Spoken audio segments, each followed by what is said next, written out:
important question.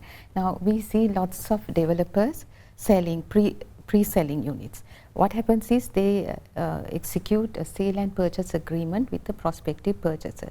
But lots of purchasers do not know whether a building permit has been issued to the developer. So sometimes when they are asked, the developer would say, I have the PPC. But what is, as I told you, PPC is just a letter.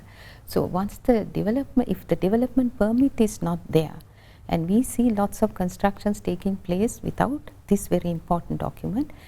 Anyway, the sale and purchase agreement is released to the purchaser. So what purchasers normally look into is the location.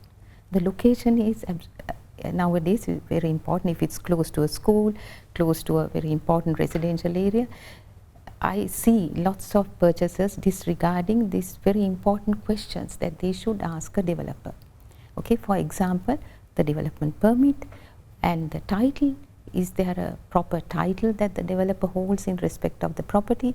Are there encumbrances attached to the land? Because the developer obviously has to raise money, and the developer would go to a financier and we mortgage the property. I don't say that it is wrong, but the important point is, will the developer be able to release the mortgage which is attached to the land? Because once the mortgage is attached to the land, when the building is completed, that encumbrance goes to all the units, right from the bottom upwards.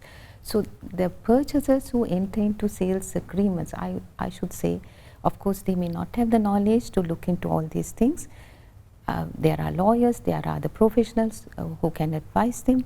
And also, leaving aside the legal aspect of this matter, the purchasers should also check with other professionals like a civil engineer, a structural engineer, whether, because they would not know whether the area is good for construction, whether there is a structural issue.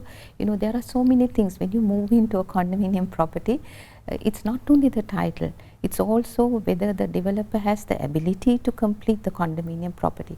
Now, since you asked this question, I think I should tell you there are sometimes, I have come across many such instances where purchasers have entered into sales agreements in 2018 and up to now they haven't got their deeds. Okay, so the building is still deemed to be under construction.